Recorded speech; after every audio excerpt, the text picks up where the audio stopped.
One of my favorite things about Pokemon Adventures is how every character is unique, whether it's their personality, their goals, or the topic of today's video, their morals. When it comes to Pokemon protagonists in the game and anime, most, if not all of them, are all lawfully good characters, or at least neutral, always wanting the best for everyone, and frankly speaking, being a goody two-shoes. But over here on the manga side, we have some characters you could even argue being bad guys. So with the introduction done, it's time to rank all 23 dex holders in terms of their morality.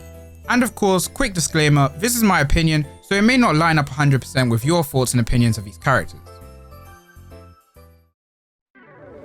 For this video, I'm going to be using the alignment chart as a basis, as well as this website's description of each category, meaning first up, we have characters that count as being lawfully good. Lawfully good characters are characters or things that are systematic, orderly, and principled. Lawful good characters promote the greater good, while following established procedures or rules. In this category, we have Blue, Yellow, Diamond, Platinum, Whitley, Moon. First up, surprisingly, is Blue.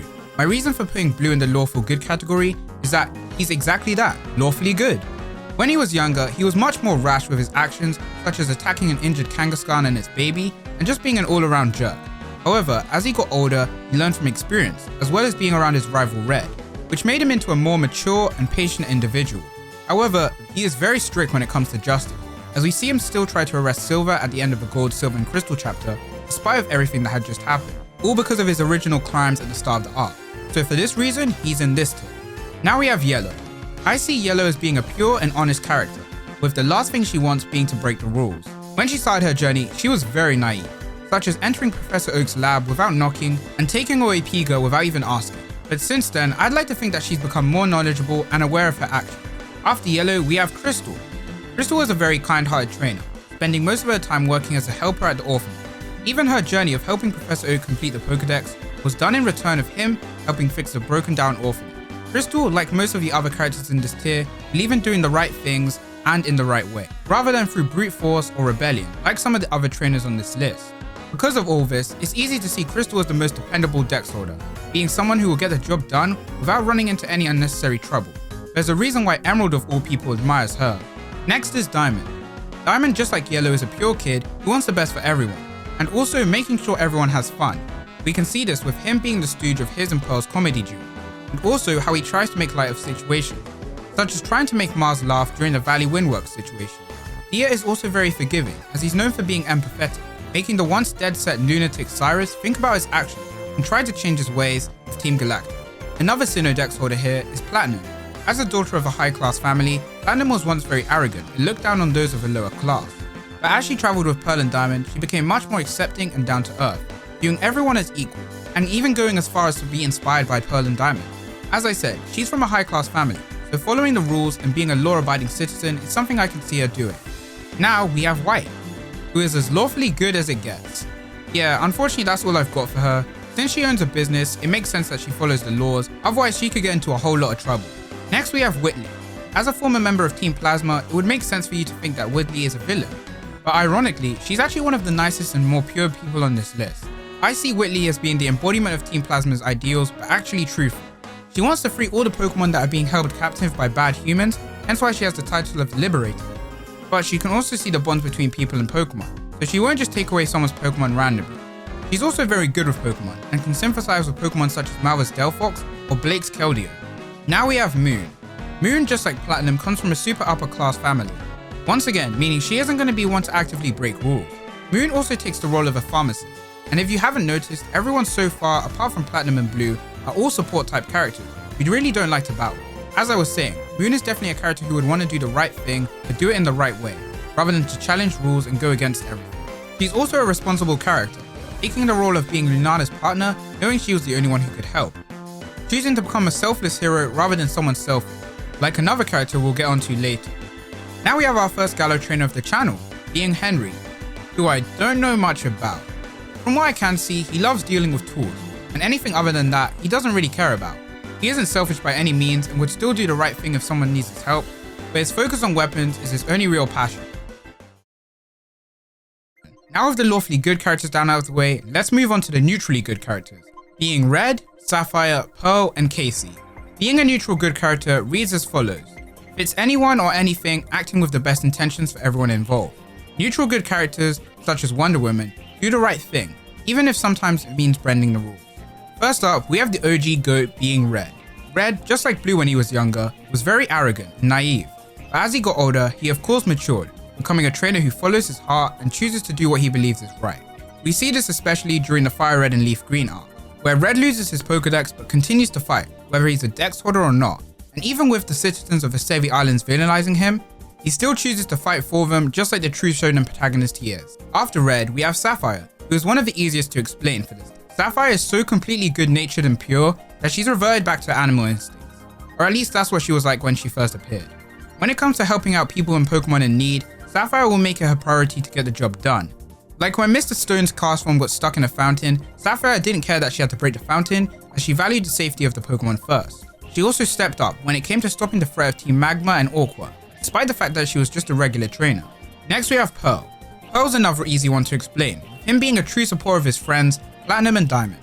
When it came time for Platinum's gym battles, coaches and guides weren't allowed to help. However, that didn't stop Pearl from coming up with plans and strategies to give Platinum a little nudge in the right direction. With him also being known as the Determiner, it's clear to see Pearl's determination leads him to do what he believes is right, even if it does mean to break and bend the rules every now and again. Lastly, of the neutral good characters, we have Casey, who is honestly a pretty one-note character. Unfortunately for Casey, she's a pretty standard and likable protagonist, who does what she believes is right on the side of good. Kinda a shame we didn't get to see more of her personality, to be honest. Okay, time to get a little spicy with things. From this point on, characters mentioned have quite a bit of bark to bite when it comes to their personality, with our next tier being Chaosic Good. Chaosic Good represents a willingness to challenge authority and break rules to achieve a positive change. Chaosic Good characters are rebels with both a conscience and cause. In this tier, we only have two characters, being Gold and Y. For Gold, this description fits him perfectly, with him trying to capture Silver rather than leaving it to the authorities, just because he has some personal beef with the guy, and even going as far to lie to the police in order to chase him himself. However, he still does this in good nature and for a just cause. Y is a trainer whose chaotic good nature comes from the fact that she and her friends were under the prosecution of Team Flare the entire arc. Team Flare would disguise themselves as regular people, making the group untrustworthy of any adults. Because of this, the group have to do whatever they can to survive, and as a group leader, Y moves with her group's best interest at all times. Now we have one trainer in the Lawful Neutral category, being Blake. Lawful Neutral is described as defines a character or approach that follows a strict code to maintain stability and order. Lawful Neutral characters believe in and support the rule of the law, no matter whether it's good or evil. If you know Blake, then you know that this is a super accurate description of his character, seeing as he's practically a robot with his actions. When he's undercover, the kids will chill and polite, but this is just a cover for his true personality, being a guy who lacks emotion and doesn't know the meaning of right and wrong. We see this with him getting his Genesect to fire off a Technoblast, even though he knew it would injure it. However, this doesn't mean he's a bad guy at all, as the reason he did this was for the greater good, and his Pokemon remained loyal to him as they both saw it as the best choice. Now we have those in the True Neutral category, being the center of the chart. True Neutral is described as applies to items, objectives, or characters that aren't good or evil, lawful or chaotic. True Neutral characters lack conviction, they don't follow any moral code, and simply do what's best for them. This part's kinda cheating for me, as all dex holders are actually pretty good, but for the sake of a video, let's just play along. In this category, we have Silver, Green, and X. For Silver and Green, I'm gonna combine them into one, due to their reason being the same. These two trainers got kidnapped as children, and due to that fact, they had to fight for their own freedom and survival, making them have to resort to such acts as stealing or being a con artist just to get by. Heck, for Green, she could even be argued as being chaotic neutral, but for now, she'll stay here in True Neutral. After these two got their justice, they can definitely be considered good people. Next is X, who's in the same situation as Y. X spends his time in the spotlight as a jaded kid with a bleak outlook onto life, due to a childhood trauma, choosing to spend his time huddled in his room, ignoring the world around him, even leaving his Pokemon to be cared by for another trainer. So when Team Flare begun their attack on X and his friends, he went all out no mercy mode, and along with Y and the group, headed out to put a stop to them at any cost. X doesn't truly trust anyone apart from his close friends, and even at the end, prefers to stick to it alone. And he would much rather prefer to get the job done than to sweat the details. Now we have the final category, being the chaotically neutral characters. This is described as signifies a quest for absolute freedom and individuality. Chaotic neutral characters buck tradition and authority. They are often impulsive and unpredictable. This category includes Ruby, Black, and Sun. First up is Ruby. The only reason Ruby's in this tier is due to his selfish attitude. During the Ruby and Sapphire chapter, Ruby made it his goal to battle as little as possible, and to play a front that he didn't even know how to battle. Ruby would do actions that focused on his own benefit, but also help others, such as when he led Team Magma into the submarine in order for them to battle with no one looking, ultimately leading them away from the innocents, but also letting them get what they wanted. In the Auras chapter, originally Ruby went against all sides in order to try stop the meteor by himself, even going as far as to leave Sapphire out of the loop. Eventually he does come around, but still not without trouble. And of course the main case in point being the fact that he ran away from home to follow his dream, and by doing so, neglecting to think of the consequences. I will give him some leeway however, since he was only 11. Next is Black, whose goal in life was to become the Pokemon League champion. On his journey, Black encounters Team Plasma, who constantly test him and enforce their beliefs onto him. But against all this, Black continues to follow his goal with his Pokemon, certain in believing what he's doing is right, no matter who goes against it, which is pretty perfect for the hero of truth. Black is by no means a bad guy, in fact he's a really good guy, but he definitely values his own goals very highly, which led to Cheren and Bianca's Pokedex getting destroyed and him leaving without saying goodbye. But he also considered White's goal as much as his own, so you could either put him here or in a tier earlier in the video. Last, and I mean I guess not least, we have Sun. Sun, who just like the other two is on this tier as he has a goal that he values very highly, being to collect 1 million Pokédollars. Sun's goal is to collect 1 million Pokédollars and buy back his grandfather's island. This goal is Sun's main and only priority in the Sun and Moon arc, and even when things start to get really bad with the whole entire Alola region being held at stake, Sun selfishly chooses his own wants over the region, which is all for nothing in the end, and his actions like this aren't just at the end.